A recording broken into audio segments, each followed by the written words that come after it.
Hello, कौन हो आप?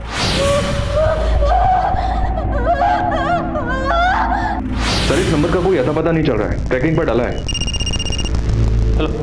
पर सर मुझे तो ये प्रैंक कॉल या कोई होक्स लग रहा है। जल्द से जल्द उस टावर का पता लगाओ जहां से ये कॉल्स किए जा रहे हैं। हेलो, मैं एसपी आदिल खान बोल रहा हूँ। आप किसी मुसीबत में हैं तो मैं आपकी मदद कर सकता हूँ। Hello hello hello hello hello.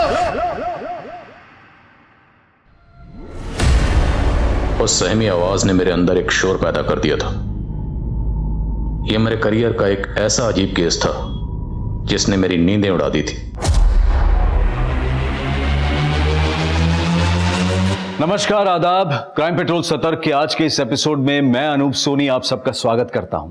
उम्मीद ये एक ऐसी लौ है जो जिंदगी के दिए को रोशन करती है, लेकिन अगर इंसान दुखों से घिर जाए, तकलीफ थमने का नाम ना ले, तो बेबसी के उस आलम में अक्सर उम्मीद की लौ डगमगाने लगती है। आज का ये केस एक ऐसे मासूम की दास्तां है जिसका जिंदगी ने हर मोड़ पर कड़ा इम्तिहान लिया।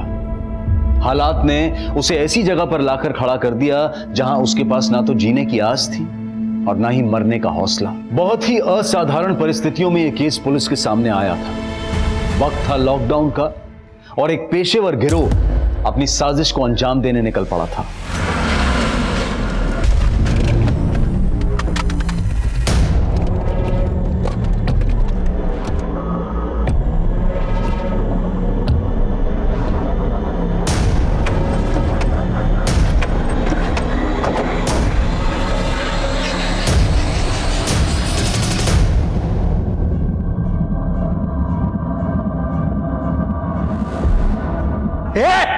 पैसा किधर है? बोल नहीं तो ठोक दूंगा। चल जल्दी बता। अरे आप लोग उनको ज्यादा शान पट्टी नहीं, जहां पे खड़ा ना वहीं पे खड़ा रहे, वरना कोई कुछ नहीं बोलेगा। आप तुम तेरी तो साले, हाँ बहुत ज्यादा शाना बन रहा है तू। बहुत ज्यादा हीरोगिरी चढ़ रही तेरे को। अभी उठा ना तो मैंने मेरी गोली बोली की, समझा तू? तू क्या उधर माता मान रहा है? इसको संभाल, चल।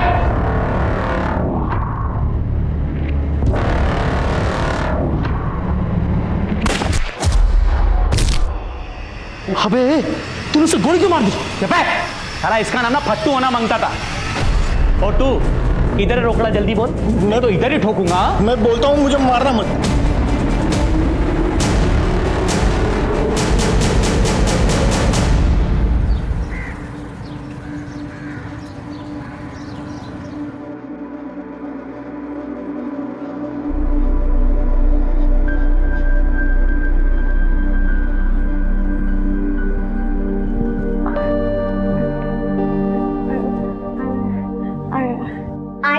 बबीता दीदी वो विष्णु भगवान के गजेंद्र हाथी की कहानी सुनना चाहती है।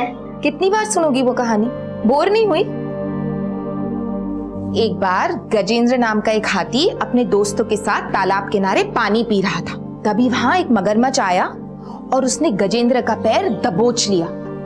तभी अचानक सुरेंद्र, चुपचाप से मेरा आधा हिस्सा दे दे, वरना मैं भूल जाऊंगा कि तू मेरा भाई है।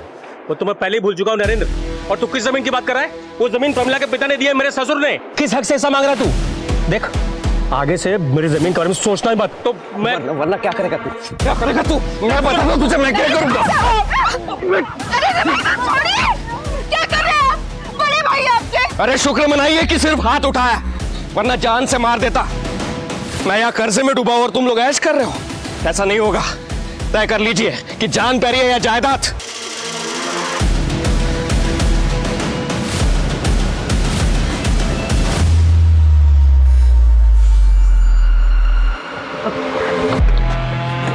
चल चल चल चल चल चल, खड़ा क्या तेरा काम हो गया ना? चलना, बैठना अंदर। चले जल्दी कर, जल्दी कर, चल चल चल।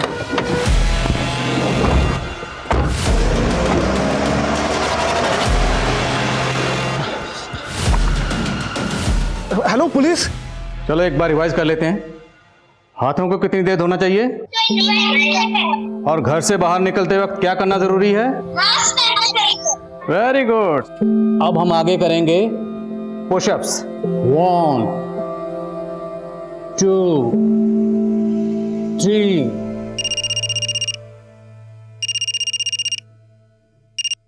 हेलो,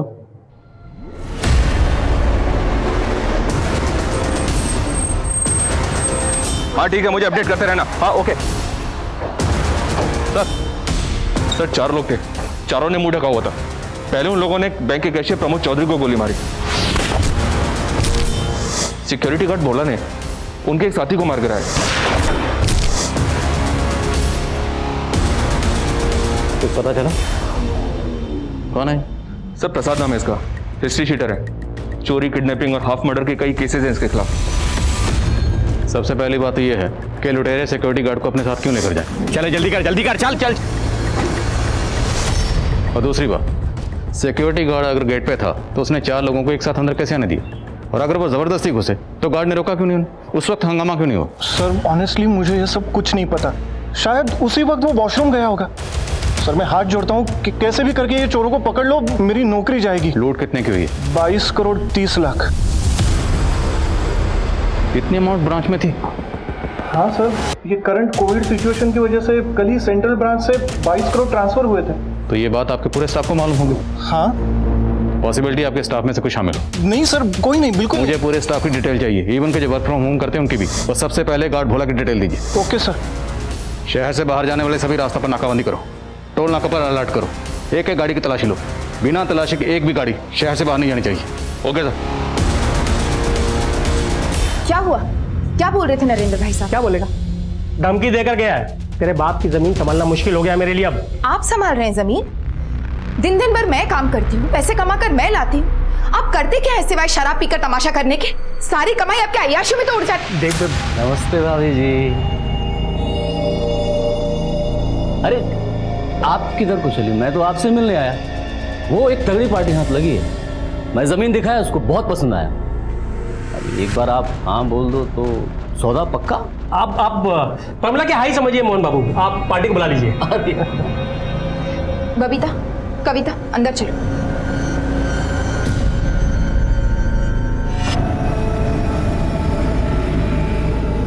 मोहन जी, आप जाइए यहां से। मैं मेरे पिता की जमीन नहीं बेचूंगी। भोला सिंह ने सिर्फ 3 महीने पहले इस बैंक में ज्वाइन किया था। जी हाँ sir, actually zenith security agency के साथ हमारा टाई अप है और भोला वहीं से आया था। एजेंसी से भोला के घर का एड्रेस लो और तुरंत वहां जाओ। इस सफाई से इस लूट को अंजाम दिया गया है। लुटेरों ने कई बार यहाँ रैकी की होगी। सीसीटीवी फुटेज कब मिलेगा? सर वो सीसीटीवी के डीवीआर भी लेके भाग गए सर। जमीन नहीं बिकेगी? क्या बोले? इतने मुश्किल से पार्टी ढूंढ के लाए वो, और तू ऐसे बात करी मोहन बाबू के सामने? हो गया नहीं दिखेगी, नहीं दिखेगी। सर टोटल 14 लोगों का स्टाफ है हमारा। बाकी के लोग वर्क फ्रॉम होम कर रहे हैं और आज 5 ही लोग हैं। सबके स्टेटमेंट लो, इवन के जो वर्क फ्रॉम होम करें उनके भी। जब तक कार्रवाई पूरी नहीं होती कोई घर नहीं जाएगा। हाँ रंजीत, क्या भोला के घर पे तो ताला लगा हुआ है। पड़ोसियों ने बताया कि उसकी बीवी 1 हफ्ते पहले गांव चली गई। एजेंसी से उसके गांव का एड्रेस लो और उनसे कांटेक्ट करो। ये भोला लुटेरों के साथ क्यों गया? कहीं उनके प्लान में शामिल तो नहीं था? और ये अगवा होना उनकी प्लानिंग का हिस्सा हो? लेकिन अगर ये उनके साथ मिला हुआ था तो इसने प्रसाद को गोली क्यों मारी? सर, पेट्रोलिंग टीम ने खबर भेजी है, जो वैन रॉबरी में इस्तेमाल हुई थी वैसे ही वैन राधानगर में स्पॉट हुई है। ए भाई रुक रुक रुक रुक रुक, थाम थाम, गाड़ी थाम। पकड़ चल तू, चल चल चल चल। जय सर। सर वैसे एक वैन यहाँ पे आई थी, हमने रुकने की कोशिश की लेकिन वो यू टर्न मार के भाग गया। भाई क्या हटो सर गाड़ी लो आगे, बाजू कर बाजू कर।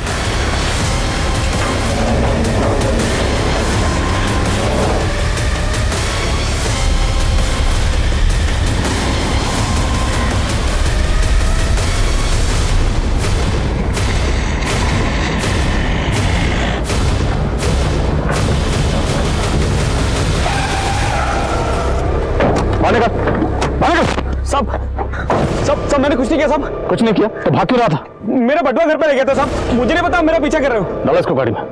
सब मेरा गाड़ी सर।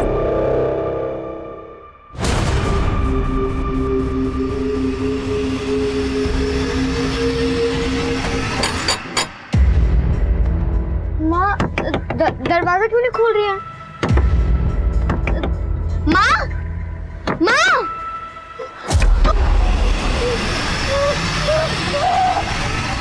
पुलिस का दावा है कि उन्होंने एक बैंक रॉबरी केस से जुड़े हुए एक शख्स को गिरफ्तार कर लिया है। उसका नाम नितेश बताया जा रहा है। हालांकि लूट की रकम अब तक बरामद नहीं की गई है और न ही लूट में शामिल अन्य आरोपियों की गिरफ्तारी हो पाई है। पुलिस आ गई।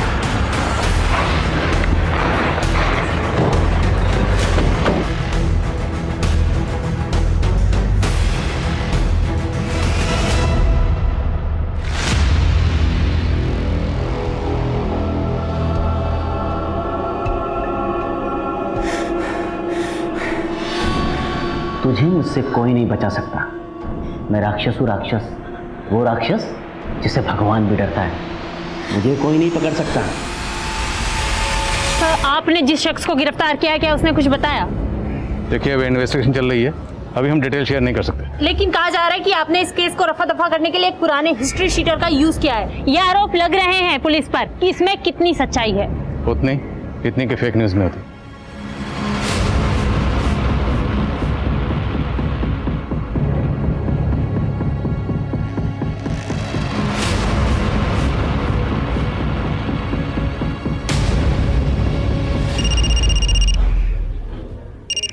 हेलो,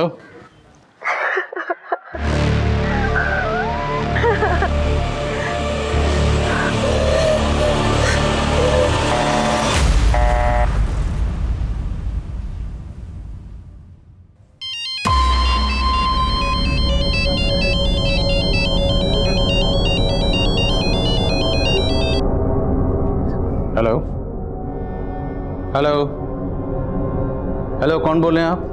देखिए, अभी अभी आपने कॉल किया था। हेलो, मैं एसपी आदिल खान बोल रहा हूँ। आप किसी मुसीबत में हैं तो मैं आपकी मदद कर सकता हूँ। हेलो,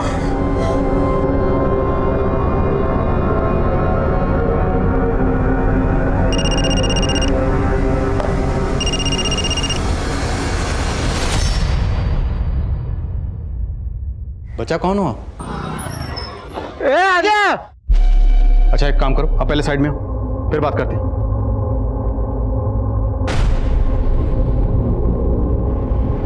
मरना चाहते?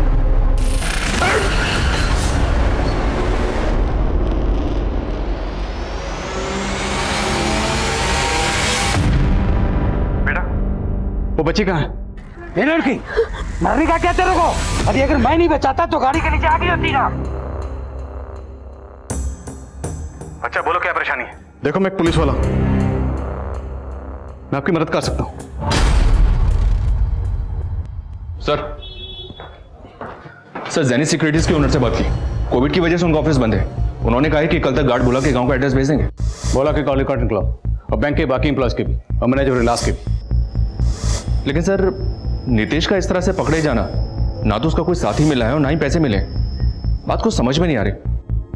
सर, कहीं ऐसा तो नहीं कि मीडिया जो बात उछाल रहा है वही सच है? हेलो, लड़की कौन है? बार बार कॉल कर रही है लेकिन बात नहीं कर रहे। राजी, जिस नंबर से भी कॉल आया, इसकी लोकेशन पता कर। Okay sir. रंजीत, नितेश को इस तरह पकड़े जाना महज इत्तेफाक नहीं हो सकता।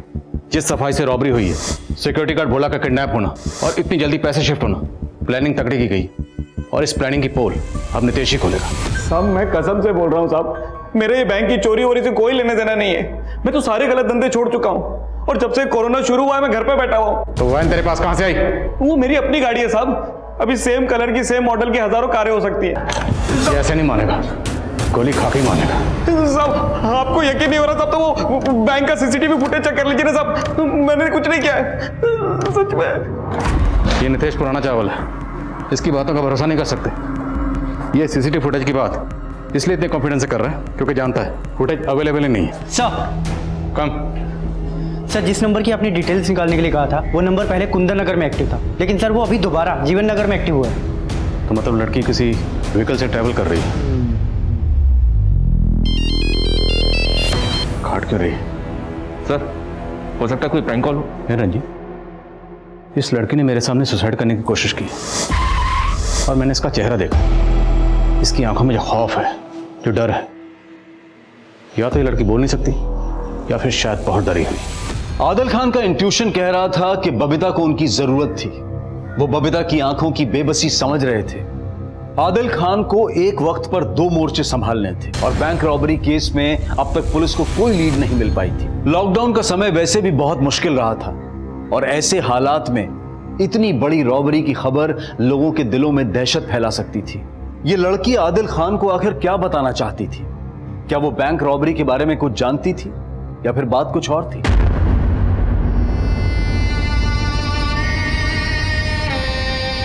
सब बैंक कैशियर प्रमोद चौधरी के बारे में पता किया। अगले साल रिटायर होने वाले थे। उनकी पूरी फैमिली गुजरात में रहती है। बॉडी लेने के लिए कल तक आ जाएंगे। और बैंक के बाकी एम्प्लॉयज? सबके रिकॉर्ड्स क्लीन है सर। शक वाली कोई बात नजर नहीं आ रही है। सबके फोन रिकॉर्ड्स भी क्लीन है। हो सकता है कोई और नंबर इस्तेमाल हुआ। नम डाटा निकलो। सर, जब हम नितेश की वैन का पीछा कर रहे थे तब उस एरिया में एक पिकअप ट्रक देखा गया था।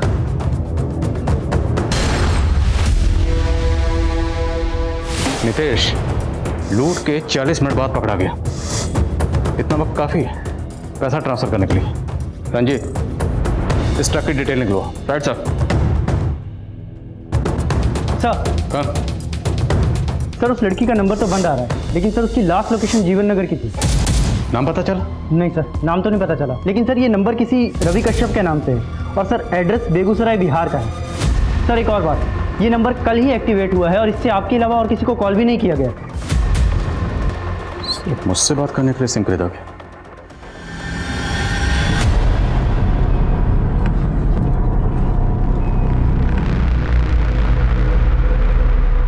तू मेरी आवाज है, तू ना होती तो मेरा क्या होता? तू मुझे छोड़ के कभी नहीं जाएगी ना? दीदी, आप ऐसा क्यों पूछ रहे हो? मैं आपको छोड़ के कभी कहीं नहीं जाऊंगी।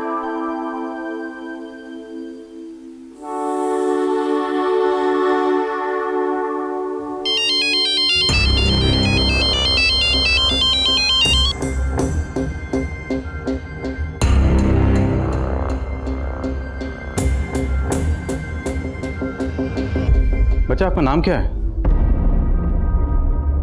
अच्छा ये बताओ कहां जा रहे हो आप? देखो मैं आपकी मदद करना चाहता हूं। आप हम पे भरोसा कर सकते हो, इसलिए तो मैंने फोन किया। बोलो नाम क्या है? अच्छा ये बताओ आपके मम्मी पापा कहाँ हैं?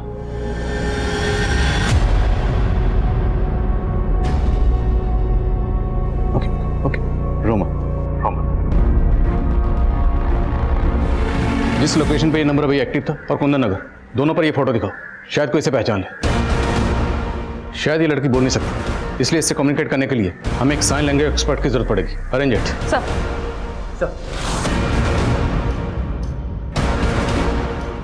साहब साहब साहब साहब, एक मिनट मैम, एक मिनट, पहले मास्क पहनिए। साहब मेरी भतीजी सुबह से गायब है। ये देखिए उसका फोटो, बबीता नाम है इसका। बोल नहीं सकती सर ये।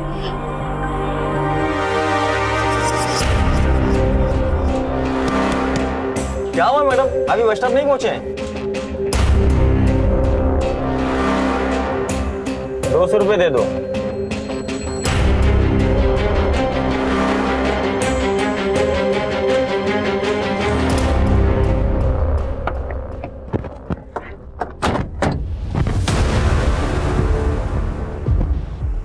चेक करो। हाँ सर।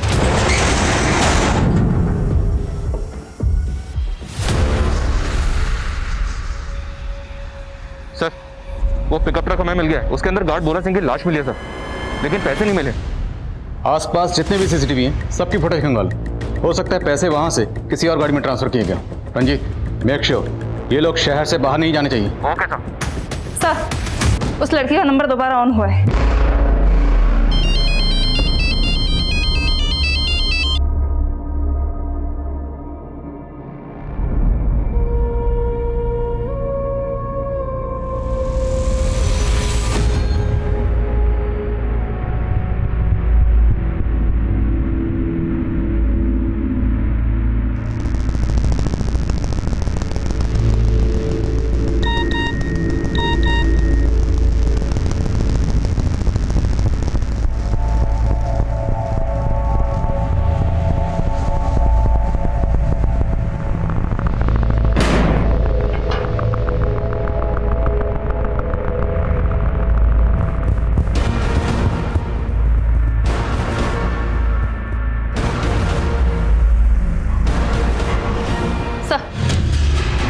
ये संजना जी हैं, साइन लैंग्वेज अच्छी तरह जानती हैं। Welcome Sanjana ji, and thank you so much इतने शॉर्ट नोटिस पर यहाँ आने के लिए। संजना जी, एक्चुअली ये बच्ची है, ये मुझे कॉल कर रही है, लेकिन ये क्या कह रही है मैं समझ नहीं पा रहा हूँ। अब या तो ये बहुत डरी हुई है या आई डाउट कि शायद ये बोल नहीं सकती। ओके, तो आई होप कि इससे कम्युनिकेट करने में आप हमारी कुछ मदद कर सकें। Sure sir, I try. मैं वीडियो कॉल ट्राई करता हूँ। बच्चा, अच्छा वो आपने कॉल उठा लिया। ये देखो मेरे साथ कौन है, देखो बेटा, ये संजना दीदी है। आप इनसे बात करो, ये आपकी मदद करेंगे। हाँ बेटा बताओ।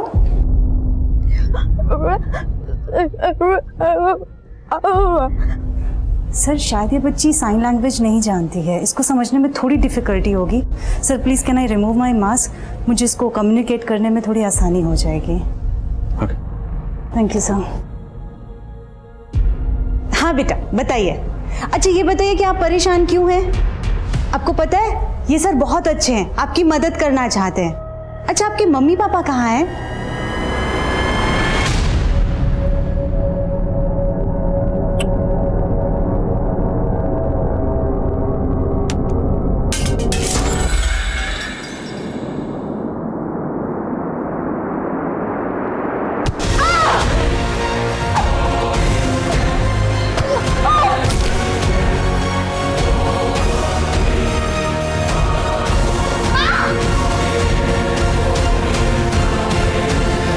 किसने मारा आपकी माँ को? उनकी डेड बॉडी कहाँ है?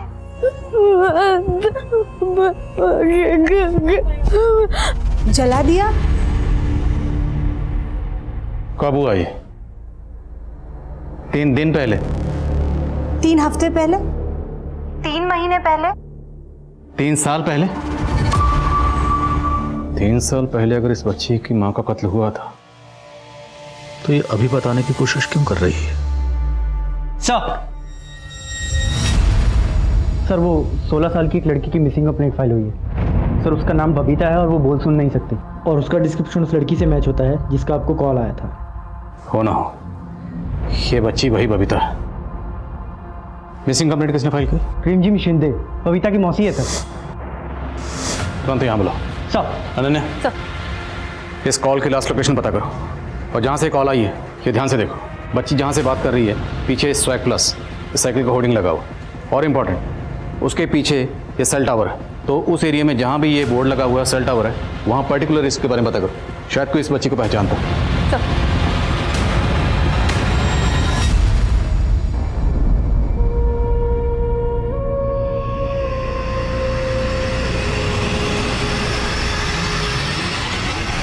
साहब, बबीता अपने बाबा के साथ रहती थी। मैं कई दिनों से उससे मिलना चाहती थी, लेकिन उसके बाबा फोन ही नहीं उठा रहे थे। आज जब घर जाके देखा तो वहाँ ताला लगा हुआ था। तो सिर्फ ताला लगा देखकर आपने ये अंदाजा कैसे लगा लिया कि बबीता किसी मुसीबत में होगी? साहब वो रिमझिम, अगर आप सच में चाहती हैं कि हम बबीता की मदद करें तो कुछ मत छुपाइए। बबीता ने हमें बताया कि उसकी माँ यानी कि आपकी बहन का कत्ल हुआ। आप क्या जानती हैं इस बारे में? साहब बबीता का बाबा तो 1 नंबर का बेवड़ा था। मेरी बहन मर गई और उसने मुझे बताया तक नहीं। चुपचाप जाकर उसका अंतिम संस्कार कर दिया, जिससे वो पुलिस के पछड़े से बच सके। वो तो बबीता की जिद थी, इसलिए मैं उसे पुलिस स्टेशन ले गई शिकायत लिखवाने के लिए। साहब ये मेरी भांजी है बबीता। इसका कहना है कि इसकी आई की हत्या हुई है। ये बोल नहीं सकती, इसलिए इसकी कोई बात नहीं मान रहा। आप टेंशन मत लीजिए, मैं सब संभाल लूंगा। साहब जब रक्षक की भक्षक बन जाए तो हम जैसे गरीब लोग क्या कर सकते हैं? ये देख, पूरा वीडियो बना हुआ है, समझी? अगर आवाज निकाली ना तो देखना। और वैसे भी ये तो कुछ बोल भी नहीं पाएगी, लेकिन अगर तूने मुंह खोला ना तो इससे धंधा करवाने के इल्जाम में तुझे अंदर कर दूंगा। उस दिन से ऐसा ही राकेश बबीता के साथ। जैसे हमें बबीता मिलती है हम आपको इन्फॉर्म करेंगे, आप जा सकते हैं। अब वो सारे स्पॉट मार्क करो, अपडेट देते रहो। ओके सर, यहाँ की सीसीटीवी फुटेज है। एक काम करो, इस एमयूवी की डिटेल्स निकलवाओ। वो सारी स्पॉट मार्क करो जहाँ जहाँ ये आज दिखाई दे रही है। जी सर। जाओ। Yes sir. हाँ रंजीत, क्या अपडेट है? सर 3 सीसीटीवी फुटेजेस मिले हैं जिसमें वो पिकअप ट्रक ट्रेवल करते हुए कैप्चर हुआ है। लेकिन एक गौर करने वाली बात ये है कि तीनों सीसीटीवी फुटेजेस में उस पिकअप ट्रक के पीछे एक सिल्वर एमयूवी दिख रही है। आई थिंक सर ये दोनों गाड़ी इस केस से कनेक्टेड है। इस एमयूवी का पता लगाओ and keep me updated. Okay sir.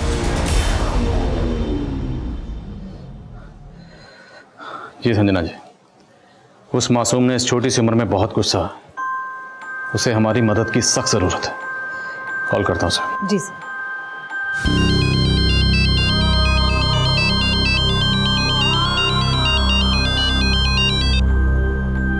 Babita, बेटा हमें सब पता चल गया।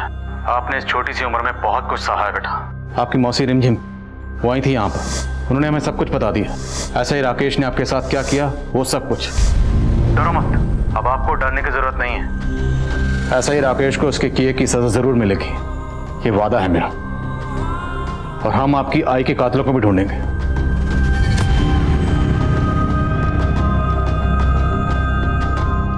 बहुत सारे लोग थे। क्या मतलब बच्चा?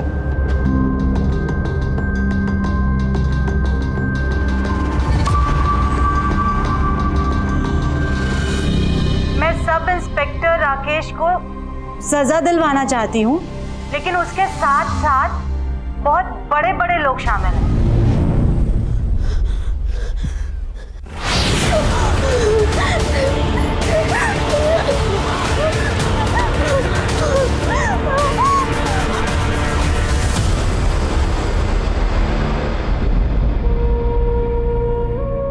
RS. Reddy, IAS officer RS. Reddy. Sir Reddy तो काफी नामी शख्स है।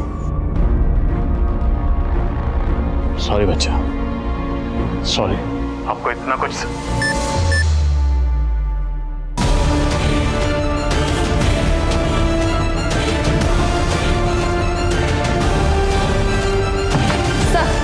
वो बिल्डिंग लोकेट हो गई है जहाँ से बबीता हमें कॉल कर रही थी। सर RNS कॉलोनी में उसका नंबर एक्टिवेट है अभी।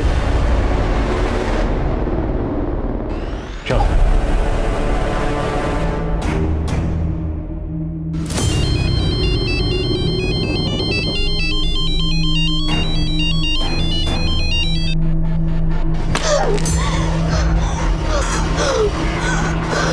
बबीता के कॉल्स के पीछे की मंशा अब भी पुलिस के लिए साफ नहीं हो रही थी और इंस्पेक्टर राकेश का भी कोई अता पता नहीं था। वहीं दूसरी तरफ पुलिस की दूसरी टीम उस गाड़ी का पता लगाने की कोशिश में थी जिसका इस्तेमाल बैंक रॉबरी में हुआ था। और तभी पुलिस उस लोकेशन पर पहुंची जहां से बबीता ने आखिरी बार कॉल किया। सब जगह चेक करो।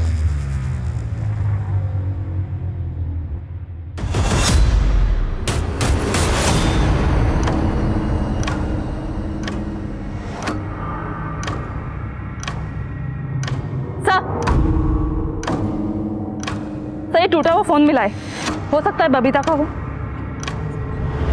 शायद ये मासूम बच्ची इतनी बार धोखा खा चुकी है कि उसका हमारे सिस्टम से भरोसा ही उठ गया होगा। और हमें इसका भरोसा जीतना है और किसी भी सूरत में इस बच्ची को ढूंढना है। सर हमें बबीता के फादर सुरेंद्र से मिलना चाहिए, शायद वो हमारी कुछ मदद कर सके। ठीक, तुम सुरेंद्र से मिलो, मैं जरा इस रेड्डी से मिलता हूँ।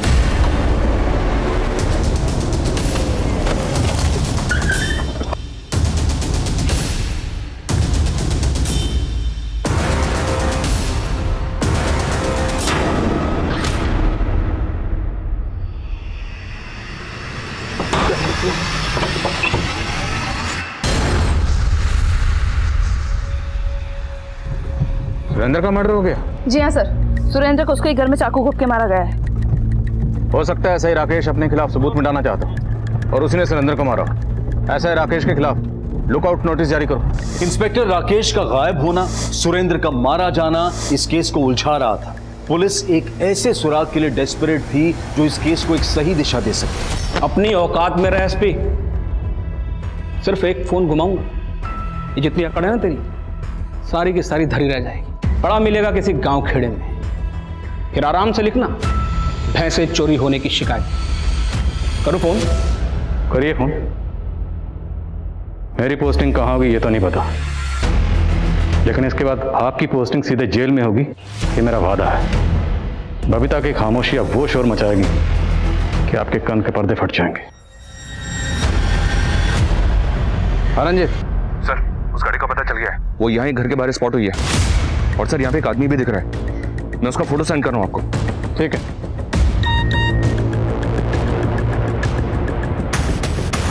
रंजीत, इसका नाम कैलाश है, बहुत बड़ा कबूतरबाज है, ट्रैफिकिंग करता है, लेकिन ये राजस्थान में एक्टिव था, महाराष्ट्र में क्या कर रहा है और इसका बैंक रॉबरी से क्या कनेक्शन है? रंजीत, नजर रखो इस पे, लेकिन दूर से, जोश में कुछ भी उल्टा पुल्टा मत करना, मैं बैकअप भेज रहा हूं।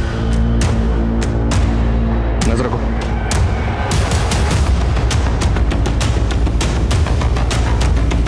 मुझे बैकअप टीम की अर्जेंट जरूरत है। सर जैसे ही फ्री होते हैं प्लीज मेरी बात कराइए। Thank you. हाँ नन्हे। सर सुरेंद्र के कॉल रिकॉर्ड्स आ गए। सर सुरेंद्र को आज दोपहर एक नंबर से कॉल आया था, वो नंबर 3 दिन पहले ही एक्टिवेट हुआ है। और सर चौंकाने वाली बात यह है कि बबीता की मौसी रिमझिम, उसे भी इस नंबर से कॉल आया था। किसका नंबर है? सर अभी तक पता नहीं चला है। बबीता के गायब होने के बाद उसके फादर और उसकी मौसी रिमझिम दोनों को एक अननोन नंबर से कॉल आता है। रिमझिम की कॉल डिटेल्स भी निकलो। सर एक बात और, ऐसा ही राकेश के लैंडलाइन नंबर पर भी इसी नंबर से कॉल किया गया था। कौन हो सकता है जो सुरेंद्र, राकेश और रिमझिम तीनों के टच में है? सुरेंद्र मारा गया तो क्या राकेश का अगला शिकार रिमझिम है? ऐसा है, राकेश का फोन सर्विलेंस पे डालो तुरंत। सर मुझे मदद चाहिए तुम्हारी, मैं आ रहा हूं तुम्हारे पास।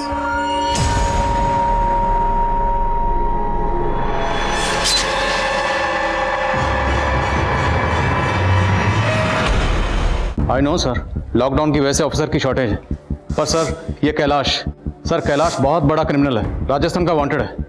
और सर जिस गाड़ी में पैसे ट्रांसफर हुए थे, पूरी पॉसिबिलिटी है कि वो इस कैलाश के पोजीशन में है। सर कोई हमें गुमराह कर रहा है। बबीता के टूटे हुए फोन से हमने ये वीडियो रिकवर किया है। ए बबीता, देख इधर, अगर जल्दी से वापस नहीं आई ना तो इसका भी वही हाल कर दूंगी जो तेरा किया मैंने। बबीता की कोई बहन भी है, लेकिन उसकी मौसी रिमझिम ने तो इस बारे में कुछ नहीं बताया।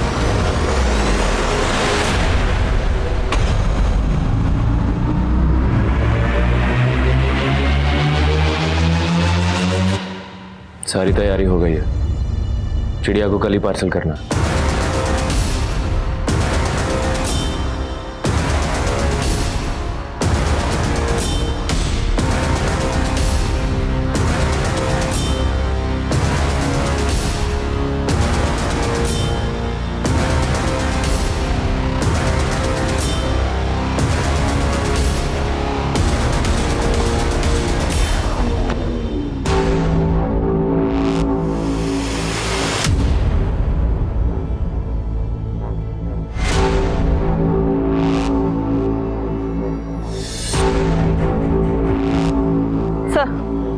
राकेश की लाश मिली है।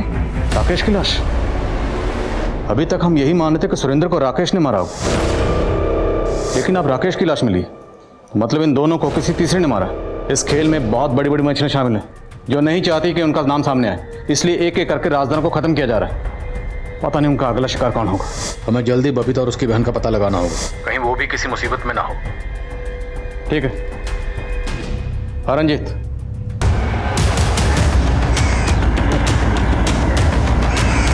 मैं आ रहा हूं सर।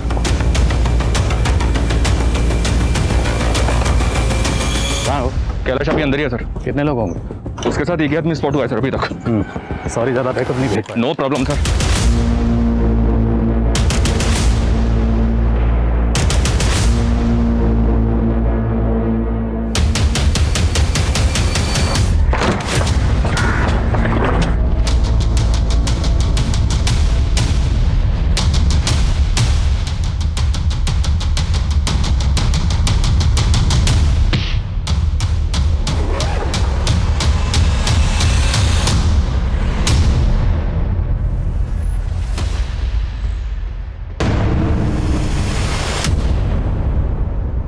तो बबीता की बहन?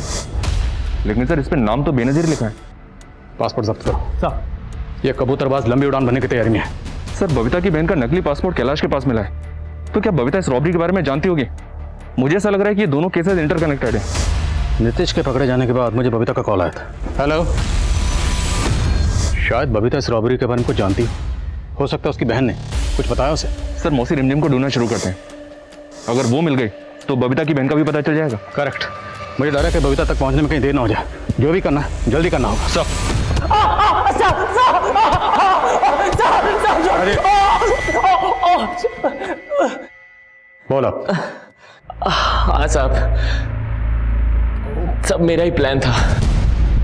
बैंक लूटने का प्लान मेरा ही था साहब। मेरे को दुबई सेट होने का था, लेकिन मेरे ऊपर 6 करोड़ का कर्जा था साहब बाकी गैंग वालों का, इसलिए मैंने बैंक लूटने का प्लान बनाया। तेरे इस प्लान में और कौन कौन शामिल था?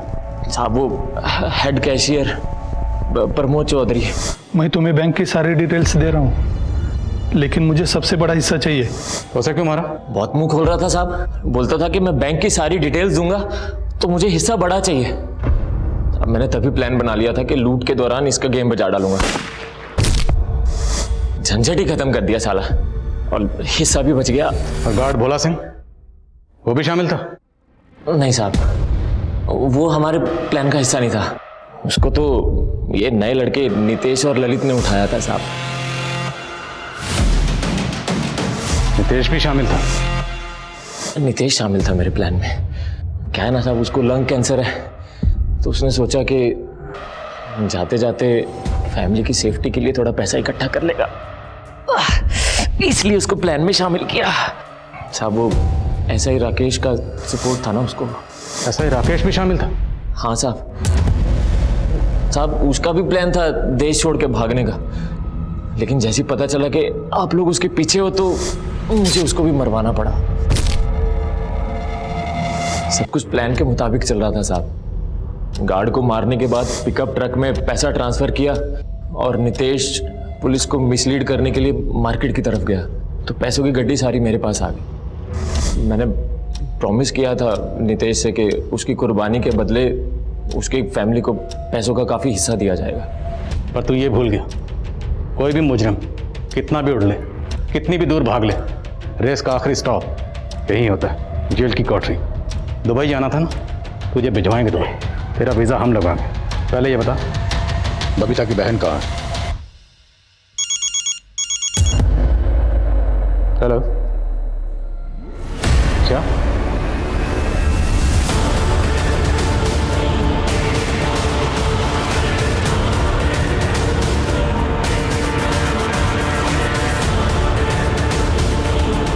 बबीता उसी बिल्डिंग में।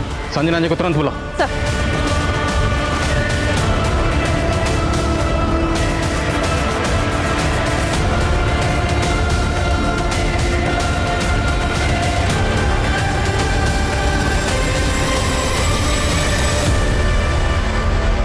बबीता को मैंने ही धमकी दी थी, जिससे कि वो लौट आए और किसी से कुछ ना कहे। सुरेंद्र को किसने मारा? सर राकेश ने। और ये कैलाश, उसके साथ तुम्हारा क्या कनेक्शन है? सर कैलाश से तो मुझे राकेश ने मिलवाया था। वो एक बच्ची ढूंढ रहा था, तो जब राकेश ने कैलाश को कविता के बारे में बताया तो उसने दुबई में उसका सौदा कर दिया, जिसके मुझे 20 लाख रुपए मिलने वाले थे।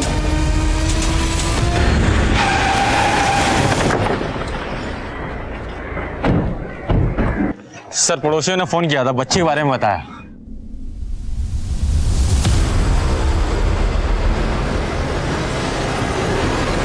अनन्या, हमें बच्ची को बचाना है।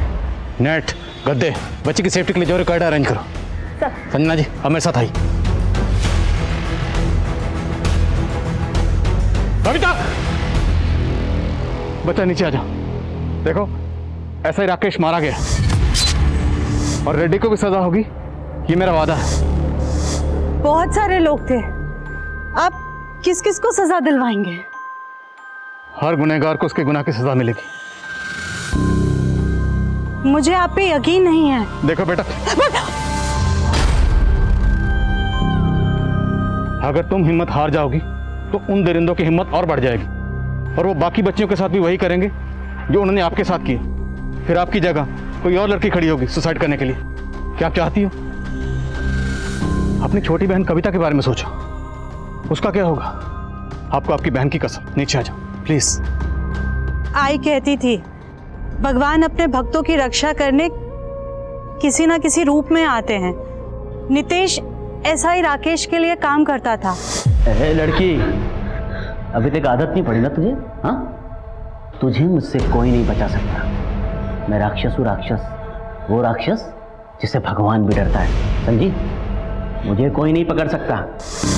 आपने जब नितेश को पकड़ा तो मुझे लगा कि आप मेरे भगवान हो जो मेरी मदद करने के लिए आए हैं। आप मेरी बहन को बचा लीजिए बस। कविता हमें मिल गई बच्चा, वो बिल्कुल ठीक ठाक है, वो यहाँ पहुँचने वाली है। बेटा अभी फोन आया था, वो ठीक है। सबने मुझसे झूठ बोला, मुझे किसी पर यकीन नहीं है। मैं हार चुकी हूँ। मैं जब भी घर से भागने की कोशिश करती तो मौसी मुझे कविता को बेच देने की धमकी देती। मेरा 2 बार अबॉर्शन भी हुआ है। मैंने एक बच्चे को जना भी है।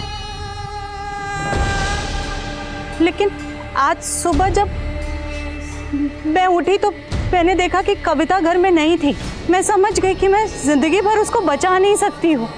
इसलिए मुझे लगा कि मैं खुदकुशी करके जिंदगी के इस दर्द से आजाद होना चाहती थी। आप प्लीज मेरी बहन को बचा लीजिए बस। यकीन दिलाता हूं, उसे कुछ नहीं होगा। और आपकी आई ने कहा था ना कि हर राक्षस का एक दिन। मेरी आई की मदद किसने की? मेरी आई को तो खुद मेरे बाबा ने मारा।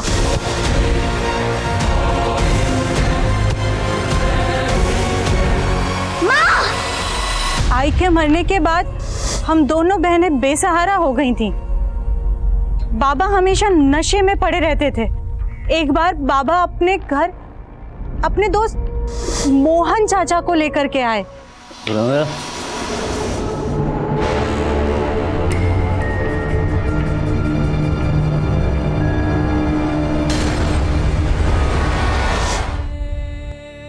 बेटा तुम्हारी बहन को हमने बचा लिया है। कविता बिल्कुल ठीक ठाक है, वो यहाँ पहुंची ही होगी। सर, हमने रिमझिम को पकड़ लिया और कविता सही सलामत है। और देखो, तुम्हारी माँ सही कहती थी कि राक्षस कितना भी ताकतवर क्यों ना हो, उसको उसके किए की सजा मिलती है। और तुम्हारे साथ जितने भी गलत किया उसको सजा मिल गई। बेटा अब नीचे आ जाओ। देखो, अब तुम्हारा और तुम्हारी बहन का कोई कुछ नहीं बिगाड़ पाएगा। हम तुम्हारे साथ हैं और हमेशा तुम्हारे साथ रहेंगे। भरोसा करो बेटा, मैं भगवान तो नहीं हूँ पर इतना भरोसा दिलाता हूँ, अब जिंदगी में तुम्हारे साथ कभी कुछ गलत नहीं होगा। ये मेरा वादा है। आ जाओ बेटा, एक नई जिंदगी शुरू करो। आ जाओ, कम ऑन, मेरा हाथ पकड़ो। आ जाओ बच्चा, आ जाओ, आ जाओ बच्चा, कम ऑन, आ जाओ, भरोसा करो, आ जाओ।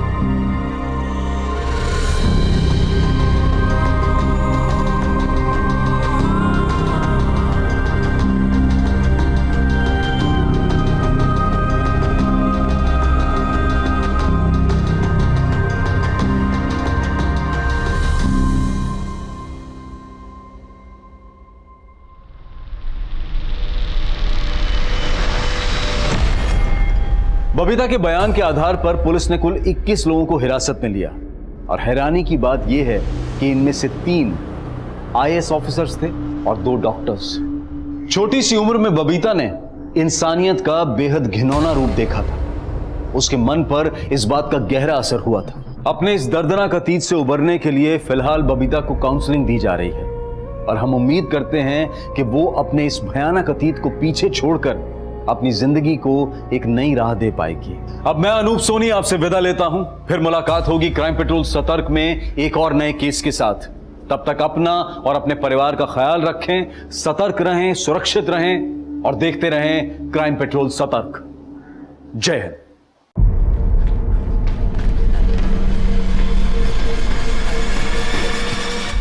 मैडम मैडम, वहां पर एक आदमी की लाश पड़ी है। कहाँ? वहां पे, आइए दिखा रहा हूँ। आइए आइए।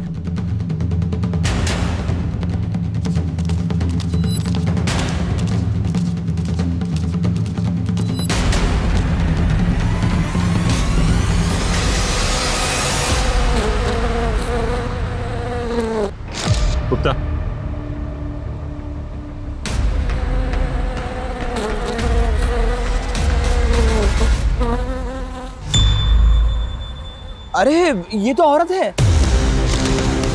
स्वाति,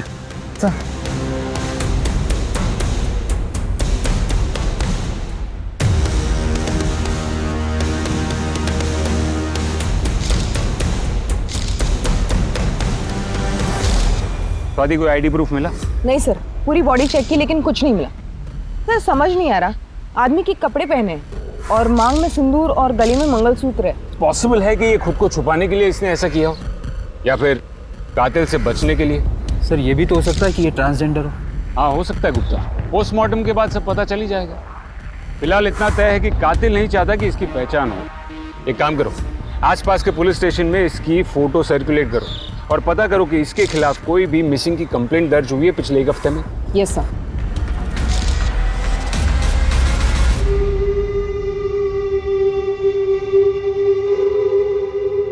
नमस्कार, आदाब। क्राइम पेट्रोल सतर्क के आज के इस केस में मैं अनूप सोनी आप सबका स्वागत करता हूं। जहां बाहरी रूप से दुनिया अपनी रफ्तार से भागती हुई दिखाई देती है, वहीं भीतरी रूप से इंसान हमेशा से अपनी पहचान, अपने वजूद की तलाश में रहा है। असफलताओं से डरता सफल होने के लिए किसी भी हद तक जाने को तैयार, अंधभक्ति, अंधविश्वास, कर्मकांड सब आजमा रहा है। क्या पुलिस को मिली ये लाश भी किसी अंधभक्ति, अंधविश्वास की देन थी, या फिर इसका सच कुछ और था? क्योंकि अंदाजा लगाना मुश्किल था कि वो आदमी था या औरत या फिर ट्रांसजेंडर, और वो इस हालात और इस दोहरे पहनावे में क्यों थी। स्नेह को गए आज पूरे 5 दिन हो गए हैं। पता नहीं किस हाल में होगा मेरा बेटा। बच्चा नहीं है वो, कहाँ भी होगा अपना ख्याल रख सकता है। माँ मैं हूँ ना, मैं सब संभाल लूंगी, आप बिल्कुल टेंशन मत लो। प्रीति, बेटा बेटा होता है, लड़का जो कर सकता है ना, लड़कियां नहीं कर सकती। क्या तुम जैसा बेटा वो थी वैसा बेटा मैं भी तो बन सकती हूँ ना। थी नहीं था, वो तुम्हारी बहन नहीं तुम्हारा भाई है। चले है बेटा बनने, दाल में कितना नमक डालना वो तो आता नहीं है, और चले है बेटा बनने। क्या हुआ तुम्हारी नौकरी का? हाँ नहीं मिली ना, नहीं मिली ना अभी तक। मुझे 24 घंटे कोसने से आपकी प्रॉब्लम सॉल्व नहीं हो जाएगी, क्योंकि आपकी प्रॉब्लम आप खुद हो, और उसकी भी बेचारी की जिंदगी बर्बाद कर दी।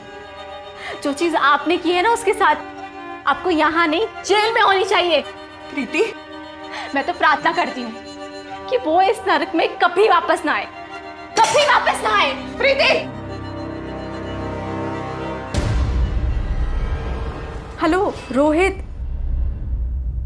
सर कचरे में जो हमें बॉडी मिली थी, पोस्टमार्टम रिपोर्ट के मुताबिक वो एक लड़की की है, और मर्डर से पहले कोई सेक्सुअल हैरेसमेंट और रेप भी नहीं हुआ है। लेकिन सर रिपोर्ट में एक नई बात सामने आई है। यकीन नहीं होता कि ऐसा कैसे हो सकता है। बस बस बस बस, आराम से आराम से आराम से। नहीं रोम नहीं नहीं इसको जाएगा, हाँ? आराम से। क्या उसके साथ इस हद तक की दरिंदगी की गई? जी सर, और डॉक्टर के मुताबिक ये सब उसके साथ तब हुआ होगा जब उसकी उम्र 7-8 साल की रही होगी।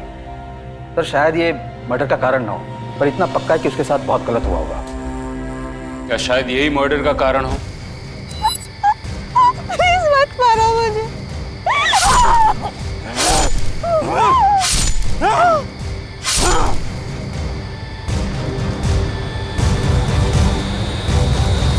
कुछ पता चला कौन है ये?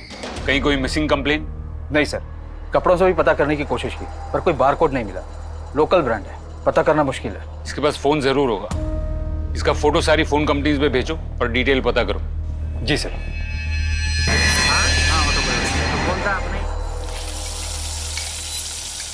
अंगद, तेरे लिए ऑमलेट बनाऊं या हाफ फ्राई? पापा आपको पता तो है मुझे हाफ फ्राई नहीं पसंद। पता है, लेकिन तुझे चिढ़ाने में ना मुझे बड़ा मजा आता है। शक्ल देख अपनी। अच्छा पापा, वो स्कूल वाले ना हमको ट्रिप पे लेके जा रहे हैं महाबलेश्वर। अच्छा, तो थोड़े पैसे मिलेंगे? बेटा जिस हिसाब से तेरे स्कूल वाले छुट्टियां देते हैं ना, उल्टा उन्हें मुझे पैसे देने चाहिए। मतलब आप पैसे नहीं देंगे? ठीक है फिर नहीं जाता हूँ। अरे यार, 2 मिनट में मुंह फुला लेता है। मजाक कर रहा था। अलमारी में रखे पैसे, जितने चाहिए ले ले। लेकिन कब जा रहे हो तुम लोग? कल सुबह। सर आपका फोन कंपनी वाला आइडिया सक्सेसफुल रहा। लड़की का नाम स्नेह यादव था, मुलुंड एरिया का है। ये देखिए सिम कार्ड की कॉपी। स्नेह यादव? मुलुंड, देखते हैं हमारे कितने सवालों के जवाब हमें यहाँ मिलते हैं। परसों शाम तक आ जाऊंगा। हाँ सुनो, एक तो अपना ख्याल रखना और मुझे फोन करते रहना। ठीक है, बाय बाय।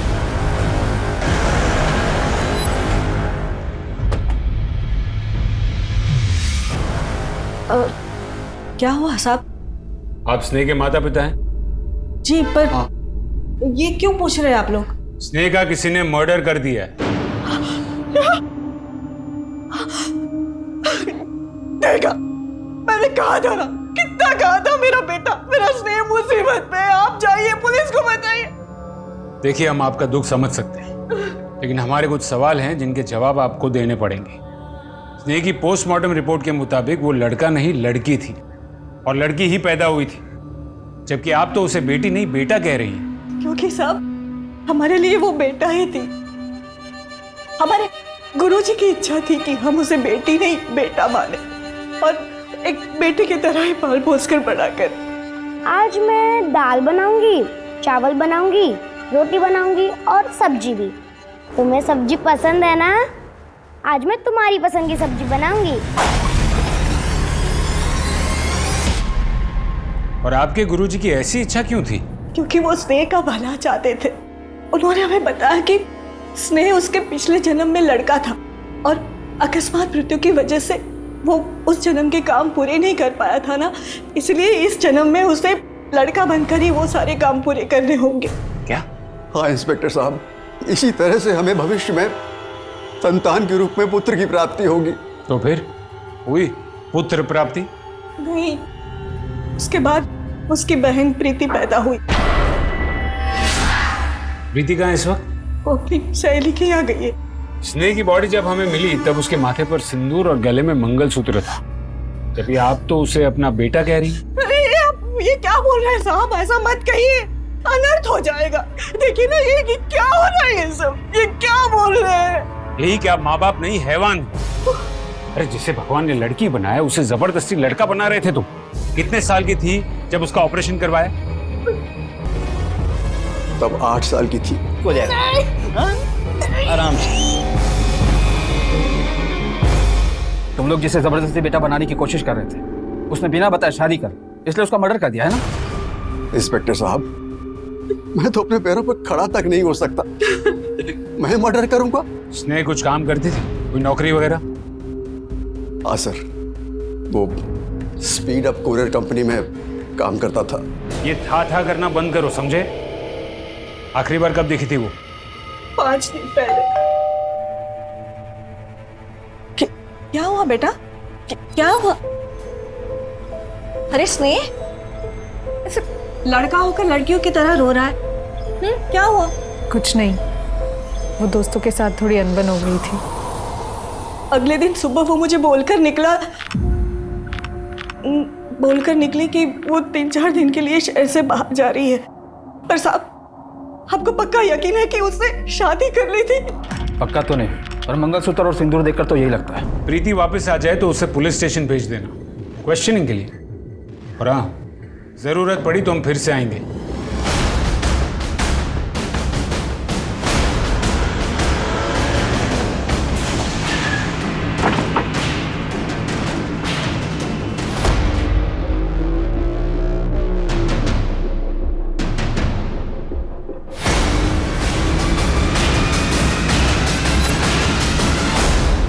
स्नेह जाधव पिछले 1 साल से हमारे यहाँ पर नौकरी कर रहा है।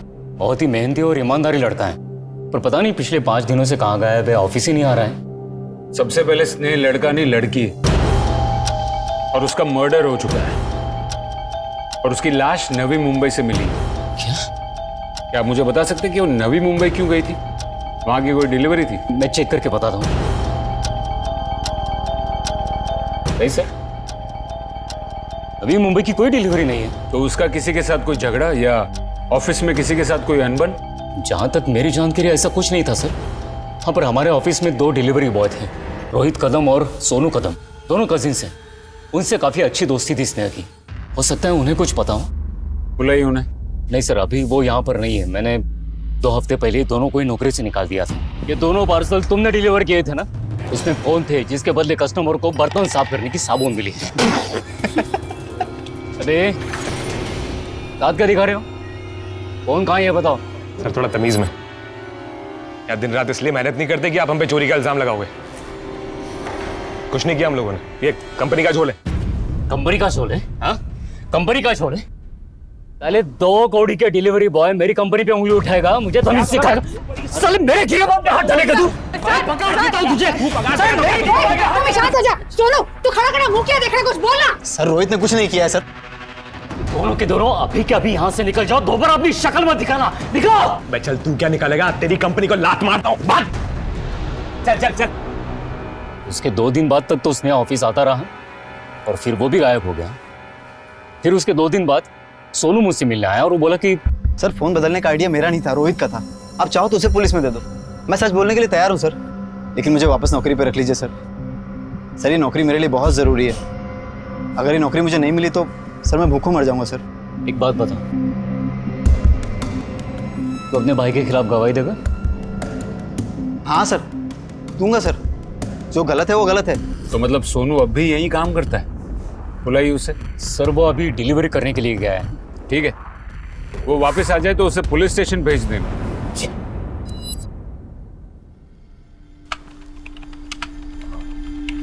Yes sir. एक रूम चाहिए था। सर आपकी फैमिली कहाँ है? फैमिली तो साथ नहीं है। सर आपकी उम्र 18 साल से कम है और 18 साल से तो देखिए ना मैडम, देखिए चलता है आजकल ये सब, है ना, और सिर्फ 2 ही दिन की तो बात है।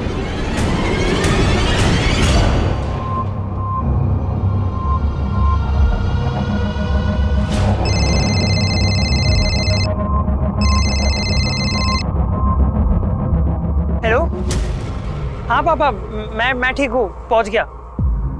हाँ बहुत मजा आ रहा है, हम सब 2 साथ में ही हैं। हाँ खाना खा लूंगा पापा। हाँ ओके ओके बाय।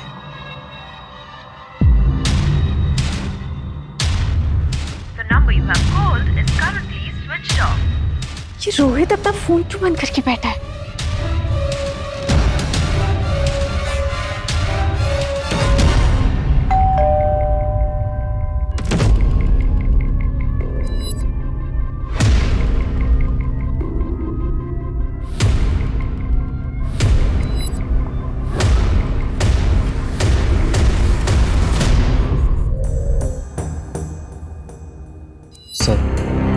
सर मैं तो कभी सोच भी नहीं सकता सर कि मेरे किसी जानने वाले का मर्डर हो सकता है। अच्छा ये बात है, तो अब पता चल गया ना कि मर्डर हो सकता है। चल बता, अगर तूने मर्डर नहीं किया तो कौन कर सकता है? सर रोहित, सर रोहित कर सकता है। रोहित तेरा चचेरा भाई? एक बात बता, तू बचपन से ही सारे इल्जाम उस पर डालते आया है या ये नया शुरू किया है? तूने कुरियर कंपनी की नौकरी भी ऐसे ही वापस ली ना? नहीं सर, सर मैं इल्जाम नहीं लगा रहा हूँ, मैं सच कह रहा हूँ। मर्डर कर सकता है ये इल्जाम ही हुआ। वजह बता, वो स्नेह का मर्डर क्यों करेगा? चल चल चल बोल। सर नौकरी से निकाले जाने के बाद मैं और रोहित बहुत दुखी थे, तब स्नेह हमारा मूड ठीक करने के लिए हमें चाइनीज बाखड़ा ले गया।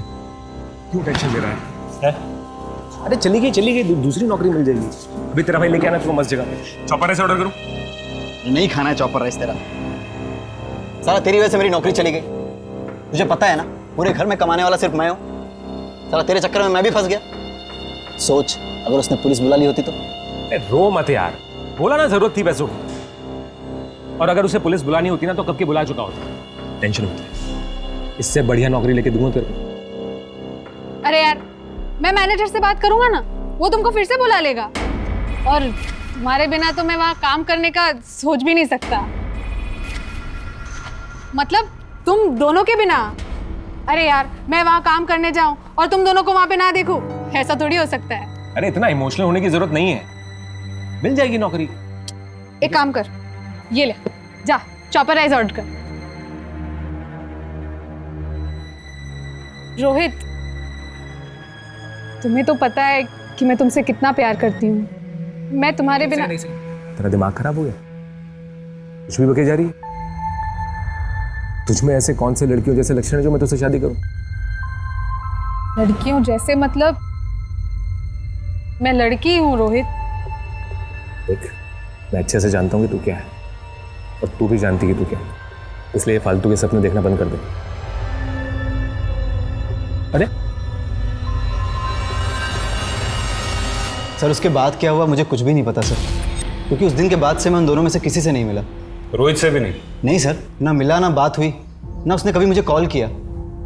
सर सच कहूँ तो मैं उससे मिलना चाहता भी नहीं, क्योंकि सर अगर उसे पता चला कि मैंने हाथ पैर जोड़कर नौकरी वापस ले ली है तो सर वो मुझे जान से मार देगा सर।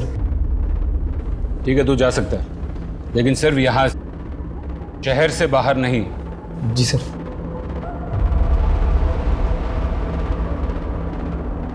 सर आपको क्या लगता है ये सच बोल रहा है? अगर सभी लोग इतनी आसानी से सच बोलने लगे तो अपना काम आसान नहीं हो जाएगा। सर रोहित का फोन पिछले 4 दिनों से स्विच ऑफ है। कॉल लोकेशंस के मुताबिक रोहित और सोनू पिछले 7 दिनों से मुलुंड में ही है। सर दोनों भाइयों के बीच पिछले 7 दिनों में फोन पर कोई बात नहीं हुई। और स्नेह? सर उसके कॉल रिकॉर्ड्स के मुताबिक उसकी आखिरी बात एक पंडित से हुई। पंडित? बुलाओ उसे। ये लड़का कुछ भी बकवास किए जा रहा है और आप चुपचाप खड़े क्यों हो? कुछ बोलते क्यों नहीं इसे? साहब आपने मुझे यहाँ क्यों बुलाया? क्योंकि 15 जुलाई की शाम को 6:30 बजे स्नेह यादव का मर्डर हुआ। उससे पहले उसने आखिरी कॉल तुम्हें ही किया था। क्यों किया था फोन उसने? उसने मुझे फोन इसीलिए किया था क्योंकि उसे शादी करवानी थी। इस शहर में बाकी और भी पंडित हैं जो शादी ब्याह करवाते हैं। उसने तुम्हें ही क्यों फोन किया और उसे नंबर कहाँ से मिला? अब साहब ये मैं कैसे बता सकता हूँ, लेकिन हाँ इतना बता सकता हूँ कि वो शादी कराने के लिए आने वाली थी पर आई नहीं, और वो अपनी नहीं अपनी बहन प्रीति की शादी कराने वाली थी।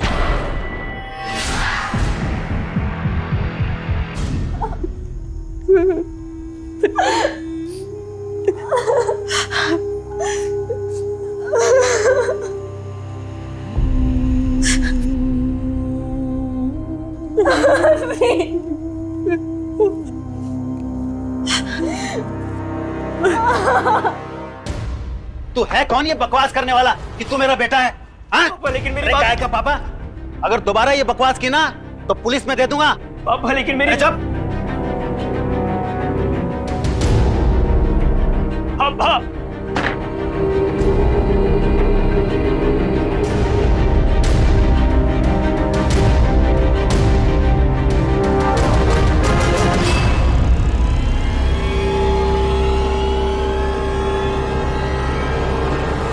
सॉरी सर, मैं मानती हूँ कि मुझे पहले आना चाहिए था, लेकिन स्नेह के अंतिम संस्कार की वजह से। अच्छा एक बात बताओ, तुम दोनों बहनों का रिश्ता कैसा था? उसमें बनती थी या? वैसे तो रिश्ता बहनों जैसा ही होना चाहिए था, लेकिन जिस तरह से मेरे बाप ने उसे पाला पोसा, मुझे कभी समझ में ही नहीं आया कि वो मेरा भाई था या मेरी बहन। यहाँ तक कि हर साल मेरी माँ ने मुझसे स्नेह को राखी तक बंधवाई।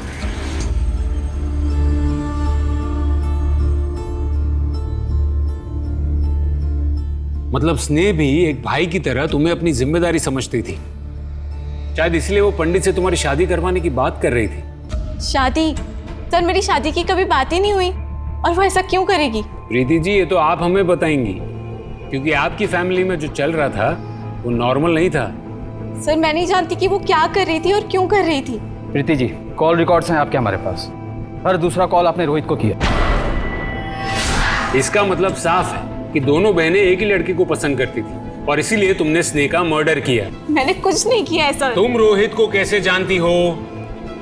देखो सच बोलो, ये तो हमारे पास और भी तरीके हैं। सर मैं सच बोल रही हूँ, मैंने स्नेह को नहीं मारा है। रोहित और सोनू को मैं इसलिए जानती हूँ क्योंकि वो उसके साथ काम करते थे और वो उसके दोस्त हैं, और मैं रोहित को सिर्फ इसलिए कॉल कर रही थी क्योंकि घर से जाते हुए स्नेह ने कुछ ऐसी बात कही थी जो मुझे आज तक नहीं समझ आई। सारी जिंदगी मैंने इस झूठ को सच मानकर बिता दी। कितना कुछ सहा है इस झूठ के वजह से, पर बस अब नहीं। अब मैं अपनी जिंदगी अपनी मर्जी से जीऊंगी वो बनकर जो मैं हूँ। सर मैं कुछ नहीं जानती, मेरा रोहित से कोई वास्ता नहीं है। स्नेह का फोन बंद आ रहा था इसलिए मैंने रोहित को कॉल किया, पर उसने कभी मेरा फोन उठाया ही नहीं, और उसके बाद उसका फोन भी स्विच ऑफ हो गया था। तुम जा सकती हो।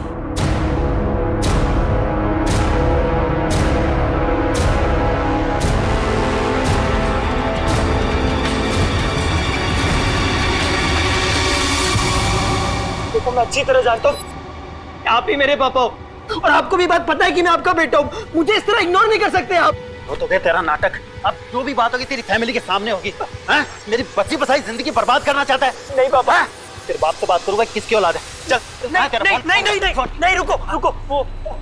अभी क्या हुआ? अभी हो गया सारा नाटक, चल उसके सामने बात करूंगा तेरे से। चल।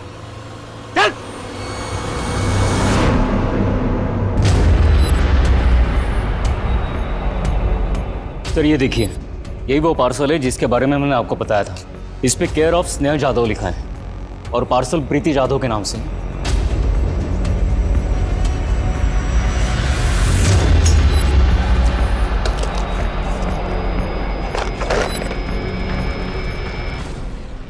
सर मुझे नहीं पता ये सब क्या है। मैं नहीं जानती कि ये पार्सल किसने भेजा है। देखो प्रीति, तुम फिर से झूठ बोल रही हो। सर मैं सच कह रही हूँ, मैं नहीं जानती कि ये पार्सल किसने भेजा है और क्यों भेजा है। रात भर हवालात में रखो, सुबह तक सब सच बोले। सर आप मेरी बात मानिए, मैं सच कह रही हूँ। गुप्ता, ज्वेलरी भेजने वाले का एड्रेस फेक है, लेकिन ज्वेलर तो असली होगा ना। पता करो कि ये कहाँ से खरीदी गई है। इस केस में मिलता हर क्लू हमें डेड एंड पर लेकर आता है। ऐसे हाथ पे हाथ धरे बैठे रहोगे क्या? मेरा बेटा मर गया, उसका खून हो गया है और मेरी बेटी उसके भाई के ही खून के इल्जाम में जेल में। कुछ सुनाई नहीं देता क्या तुम्हें?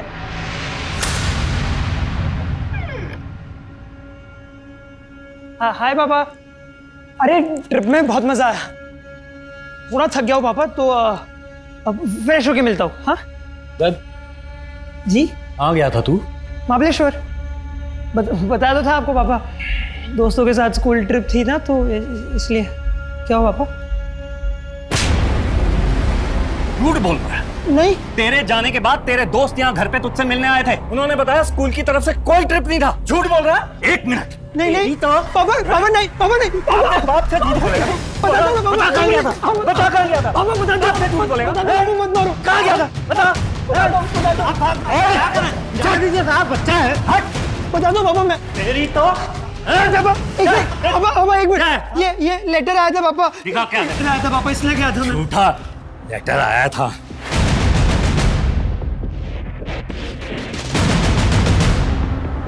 सॉरी पापा। तेरी पापा नहीं मत मारो। पापा कहाँ गया था? पापा इधर ही।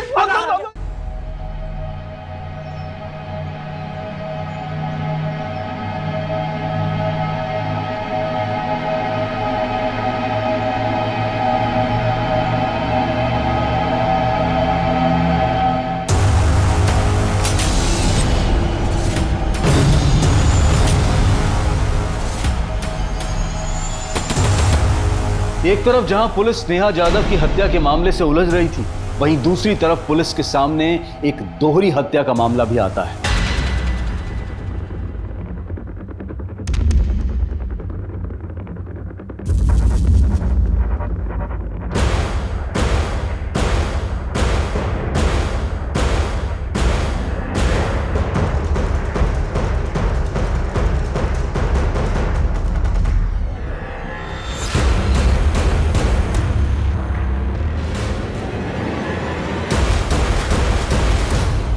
इन दोनों को किसी धारदार चीज से मारा गया है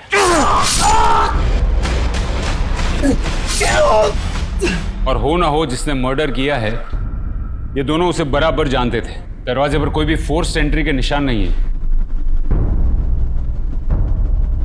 जब मर्डर से तब तुम कहाँ थे? साहब हम अपने घर पे थे।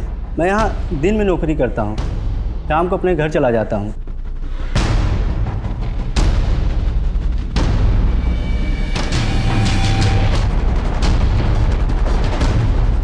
पुलिस को प्रीति जाधव के खिलाफ कुछ नहीं मिला, इसलिए मजबूरन उन्हें उसे रिहा करना पड़ा। सुधीर चौहान और अंगद चौहान के कॉल रिकॉर्ड्स और मोबाइल लोकेशन खंगाली गई और आखिरकार अंगद की मोबाइल लोकेशन की मदद से उन्हें सूरत के उस होटल के बारे में पता चला जहां अंगद चौहान 2 दिन तक रुका था। इस लड़के को देखा है यहाँ? मैडम ये लड़का यहाँ 2 दिन रुका था और बकोली में 22 नंबर मकान के लिए पूछ रहा था। मैडम ये लड़का बेवकूफ़ है। एक दिन अचानक हमारे घर में आया और कहने लगा कि मेरे पति इसके पिता हैं। हमारी जिंदगी का तो सुकून छीन लिया इस लड़के ने। मैडम ये सब झूठ है। मेरे पति तो किसी की तरफ आंख उठाकर भी नहीं देखते। आपकी शादी को कितने साल हुए हैं? जी मैडम 5 साल। ये लड़का 16 साल का है और आपकी शादी को केवल 5 साल हुए हैं।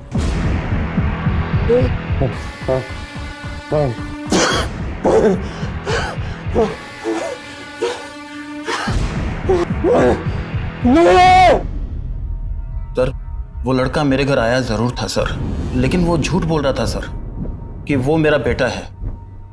मैंने उसे समझाया सर, वो चला गया। वो चला गया या तूने उसका मुंह बंद कर दिया हमेशा के लिए? मैं क्यों मारूंगा उसे जब वो मेरा बेटा था ही नहीं। तेरे जैसे ना 36 लोग आते हैं यहाँ पे, चेहरा देखकर बोल सकता हूँ कि वो झूठ बोल रहे हैं या नहीं। सर प्लीज छोड़िए सर, मैं बताता हूँ सब कुछ सच है सर। 14 साल पहले मेरा 2 साल का बेटा किडनैप हो गया था सर। किडनैपर ने 50 लाख मांगे, मैंने दे दिए सर। उन्होंने कहा कि वो मेरा बेटा एक मंदिर के पास छोड़ जाएंगे। मैं वहां इंतजार करता रहा सर, लेकिन उन्होंने सर मेरा बेटा मुझे वापस नहीं दिया सर। तुम्हें तुम्हारा बेटा वापस मिल जाता अगर तुम पुलिस के पास जाते तो? सर मैं बहुत घबरा गया था सर। इतना कि बच्चा और पैसा दोनों जाने के बावजूद तुमने रिपोर्ट नहीं लिखवाई, दूसरी शादी कर ली, और फिर एक दिन वो बच्चा तुम्हारे सामने आकर खड़ा हो गया और तुम डर गए और तुमने अपने हाथों से उसका खून कर दिया। पर नहीं मारा मैंने उसको सर। वो जब मेरे सामने आया तो मैं पहचान गया सर। सर इतने सालों में मैं मान चुका था कि वो वापस नहीं आएगा, यही मेरी किस्मत है। फिर कुछ सालों बाद उसकी मां को हार्ट अटैक आया सर, वो भी गुजर गई। फिर मैंने सर दूसरी शादी की। मैंने मेरी दूसरी पत्नी को अपने पास्ट के बारे में नहीं बताया सर, और अब मैं घबरा गया था कि अगर अब उसे पता चलेगा तो शायद मेरी गृहस्थी खराब ना हो जाए सर। और घर टूटने के डर से तूने सुधीर और अपने बेटे दोनों का मर्डर कर दिया। एक बात बता, ये सुधीर वही है ना जिसने तेरे बेटे को किडनैप किया था? सर मैं बताता हूँ सर मैं उसका पीछा करते करते मुंबई आया जरूर था सर, लेकिन जैसे ही मैं उसके घर के पास पहुंचा सर, तो मैंने एक आदमी को खून से सने हुए उसके घर से निकलते हुए देखा सर। कौन था वो आदमी? वो तो मुझे नहीं मालूम सर। रात भर बिठा के रखो, शायद सुबह तक उसकी शक्ल भी याद आ जाए। सर सुनिए मेरी बात सर। मैंने कुछ नहीं किया है सर। सुधीर चौहान और अंगद चौहान की हत्या में श्याम सिंह पुलिस के लिए अहम सस्पेक्ट था, लेकिन उन्हें बिल्कुल भी अंदाजा नहीं था कि उनके लिए अनसुलझी पहेली बना स्नेह जाधव मर्डर केस इससे किसी भी तरह से जुड़ा हो सकता है और एक सिरे को दूसरे सिरे से जोड़ा जा सकता है। मुझे सुधीर चौहान, अंगद चौहान के अतीत के बारे में सारी डिटेल्स चाहिए। शाम के भी पास्ट और प्रेजेंट सब कुछ चेक कर। यस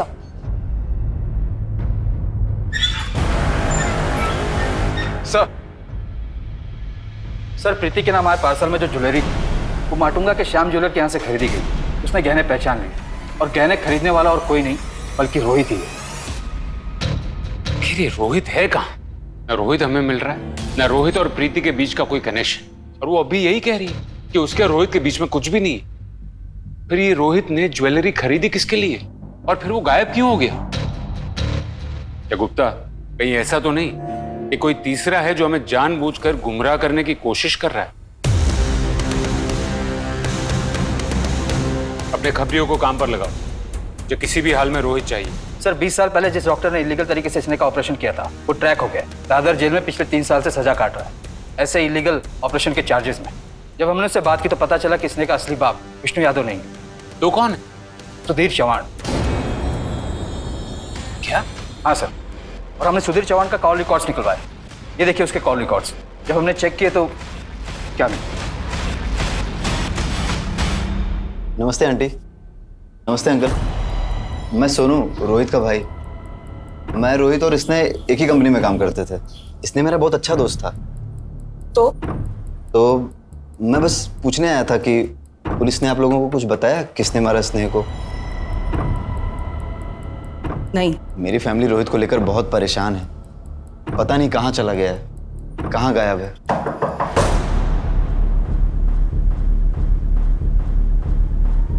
तू यहाँ क्या कर रहा है? सर मैं बस हालचाल पूछने आया था। मैं निकल ही रहा हूँ सर। आखिरकार हमने पता लगा ही दिया कि 15 साल पहले एक 8 साल की बच्ची के साथ गैर कानूनी ऑपरेशन किसने किया था और क्यों करवाया था, जिससे हमें यह भी पता लगा कि आपका एक नहीं 3 मर्डर के साथ वास्ता हो सकता है। स्नेह को अपने पिता के बारे में क्या पता था और आपका और सुधीर चौहान का क्या वास्ता था, ये आपको हमें पहले ही बता देना चाहिए था, क्योंकि हो सकता है कि स्नेह के मर्डर के साथ सुधीर के मर्डर का भी कनेक्शन हो। सुधीर मर गया? अरे मुझे कितनी बार समझाया ये सब चीजें तेरे मतलब की नहीं है, समझ में क्यों नहीं आता तुझे? हाँ?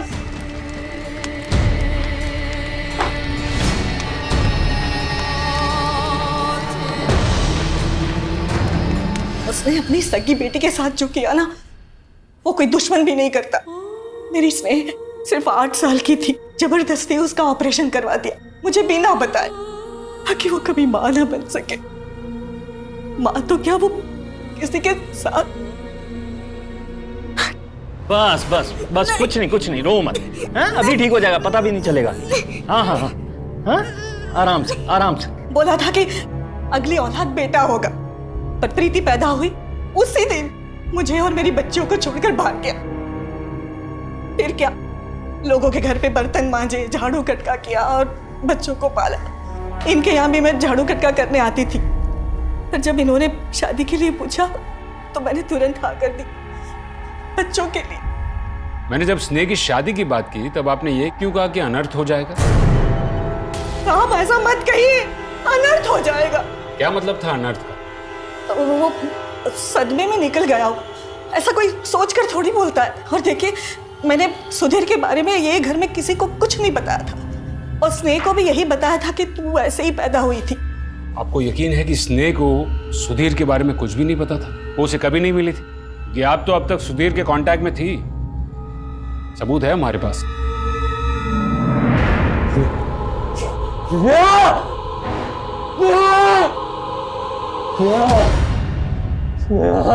सर, सुधीर चौहान की इंफॉर्मेशन निकालते वक्त उसके रिकॉर्ड्स हमारे पुलिस रिकॉर्ड से मैच हो गए। वो एक हिस्ट्री शीटर है, अपनी जवानी के दिनों में छोटे मोटे क्राइम्स कर एक बार नहीं कई बार जेल जा चुका है, और इन क्राइम्स में उसका एक पार्टनर भी था जो अब तक हमारी आंखों में धूल झोंक रहा था।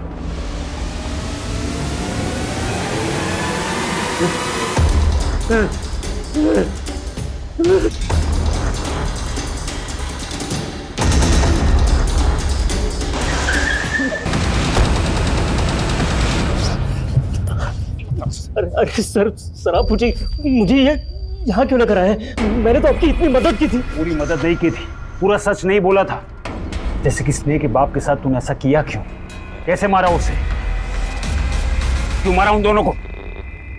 तूने स्नेह को पहले इसलिए मार दिया ना ताकि तेरे प्लान के बारे में किसी को पता ना चले। मैंने स्नेह को नहीं मारा है सर। अब की बार जरा सा भी झूठ बोला या कुछ भी छुपाया ना, मां कसम तुझे तोड़ के रख देंगे।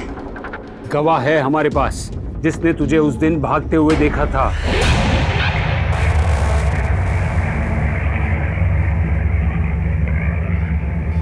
ये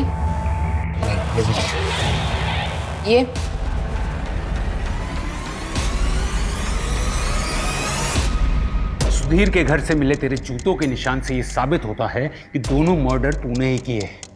अब बता क्यों और कैसे? चौहान साला धोखेबाज निकला। बोला था जेल से बाहर आऊंगा तो मिलेगा मुझे। साले ने शक्ल भी नहीं दिखाई।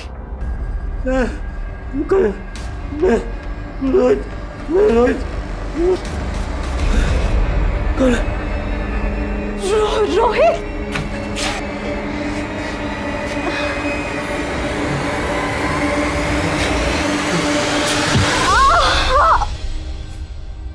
जब मैं जेल से बाहर आया तो तब वो गायब हो चुका था। फिर मैंने ईमानदारी का रास्ता चुना और डिलीवरी बॉय की नौकरी शुरू कर दी, और अपनी मेहनत से मैं मैनेजर बना। पर चौहान को कभी भूल नहीं पाया मैं। फिर एक दिन स्नेह मेरे पास नौकरी के लिए आई। समझ गया था कि चौहान की बेटी है जिसका बचपन में उसने ऑपरेशन करवाया था, और उस वक्त मैं भी उसके साथ था। बेटा रो मत। हाँ नहीं। हाँ ठीक हो जाएगा, अभी ठीक हो जाएगा, अभी ठीक हो जाएगा। स्नेहा नाम है तुम्हारा? Yes sir. स्नेहा होना चाहिए था ना, तुम तो लड़की दिखती हो। सर वो मेरा पर्सनल मैटर है, आप प्लीज़ मुझसे अपने काम के सवाल पूछिए। मैं बहुत ही मन लगा के काम करूँगा और आपको मुझसे कभी कोई प्रॉब्लम नहीं होगी। मैंने स्नेह को नौकरी पर रख लिया और पता लगा कि वो चौहान की बेटी है या नहीं। मैं अपने एम्प्लॉय के डेटाबेस से उसकी माँ उमा का नंबर निकाला और उससे कॉल किया। मैं कौन बोल रहा हूँ ये जानना जरूरी नहीं है, बस ये बताओ कि वो आजकल कहाँ है। मेरे हिसाब से तो जहन्नुम में है। अरे भाड़ में जाए।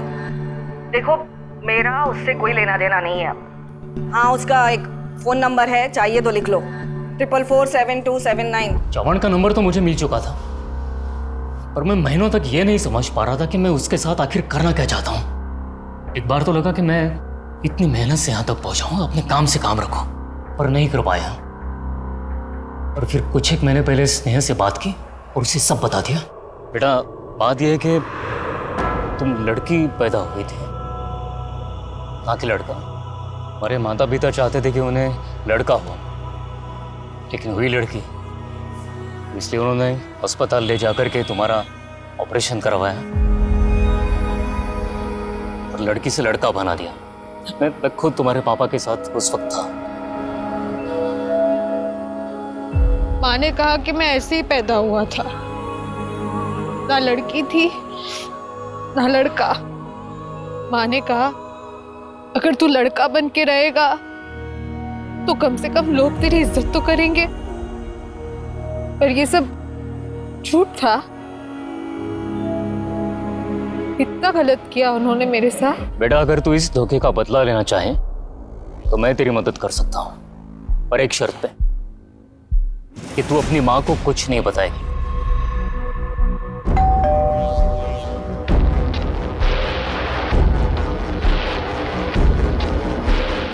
सर आपका पार्सल। अरे अंगद। जी बाबा। तुम्हारा पार्सल आया भाई। आया। साइन लो, ये लो, साइन कर लो, ले लो। अंगद, ये तुम्हारा असली बाप नहीं है। तुम्हारा असली बाप सूरत में, उसका नाम श्याम सिंह है। नीचे उसका एड्रेस है सूरत का। अगर तुम्हें कोई शक है या कुछ पूछना हो तो मुझे इस नंबर पे फ़ोन करो, 4488221212। चौहान बहुत चालाक आदमी था, मैं जानता था बहुत जल्दी उसे सब पता चल जाएगा और वो मुझ तक पहुंच जाएगा, तो मैं भी यही चाहता था। फिर उस रात जब उसने मुझे फोन किया तो मैं पूरी तैयारी के साथ उसके यहां पर पहुंचा।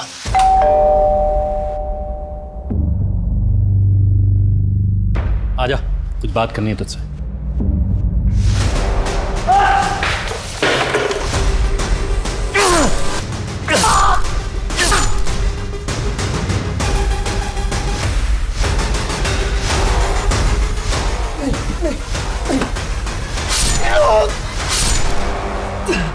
मैंने उस कमीने चौहान को उसके किए की सजा दे दी। अंगद और स्नेह को किस बात की सजा दी? चल बता। दो मर्डर कबूल कर लिए मैंने, तीसरे के लिए झूठ क्यों बोलूंगा? कौन सी सजा कम हो जाएगी मेरी? सर ये कॉल रिकॉर्ड्स देखिए। सामने रहकर भी पुलिस को क्या घुमाया इसने? दाद देनी पड़ेगी। इसको उठा के लेके आओ। Right sir.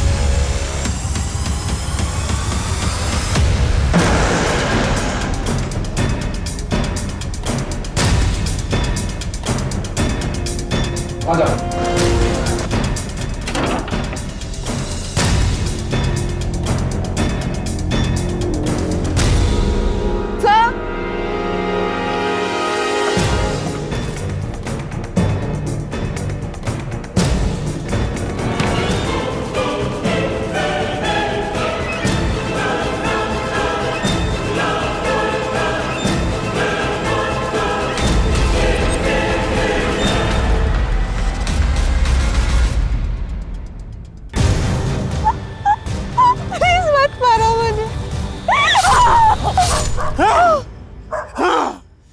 उसकी वजह से मैंने मेरा पहला पति खो दिया, लोगों की गालियां सुनी, क्या क्या नहीं सहा। अब इस बुढ़ापे में मुझ में इतनी हिम्मत नहीं थी कि मैं मेरा दूसरा पति भी खो दूं और दर दर की ठोकर ही खाऊं। मतलब ये कि जिस दिन वो निकली ना, तब मैंने सब कुछ सुना था। प्रीति को क्या ज्ञान दे रही थी वो। सारी जिंदगी मैंने इस झूठ को सच मानकर बिता दी। कितना कुछ सहा है इस झूठ के वजह से, पर बस अब नहीं, अब मैं अपनी जिंदगी अपनी मर्जी से जीऊंगी वो बनकर जो मैं हूँ। ये सब क्या बोल रहे हो? तुझे पता है वो आदमी जिसे मैं अपना बाप समझती थी, वो मुझे पैरों की मालिश के नाम पे क्या करवाता था? बताऊं मैं तुझे?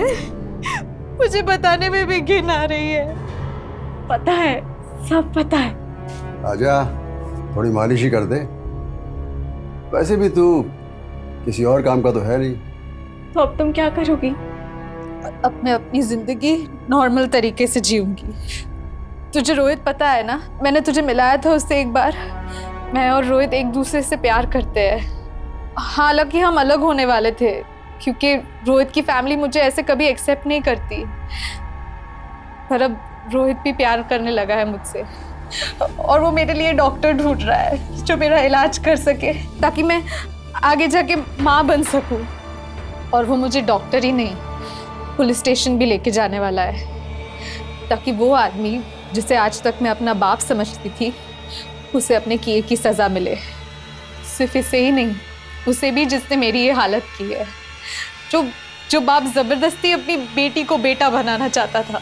पर अभी तुम कहाँ जा रही हो? मैं अभी नवी मुंबई जा रही हूँ।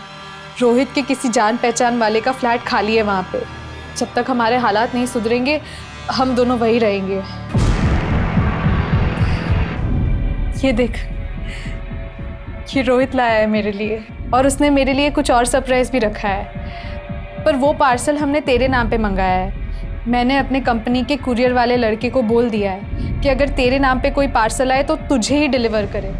फिर तुमने हमसे झूठ क्यों बोला? क्योंकि मुझे कुछ समझ में नहीं आ रहा था कि मैं क्या करूं। मैंने रोहित को काफी बार कॉल किया लेकिन अचानक से वो भी गायब हो गया था। मुझे लगा कि जरूर मेरी माँ ने कुछ किया होगा, लेकिन मैं अपनी माँ के खिलाफ आपको कैसे बताती। मैंने माँ से पूछा भी था, उन्होंने कहा कि उन्होंने कुछ नहीं किया। फिर मैंने देखा कि हमारे घर के पीछे वो जो जगह है जहाँ पर टूटा फूटा सामान पड़ा होता है, जहाँ कोई नहीं आता जाता, माँ अक्सर वहाँ जाया करती थी। मुझे शक हुआ तो मैं वहाँ देखने गई।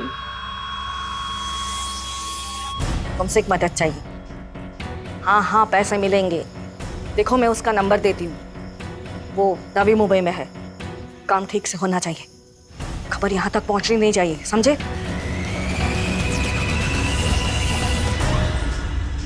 क्यों मिलना चाहते थे मुझसे और क्या जानते हो विष्णु जाधव के बारे में? बताता हूँ। मैडम वहां पर एक आदमी की लाश पड़ी है।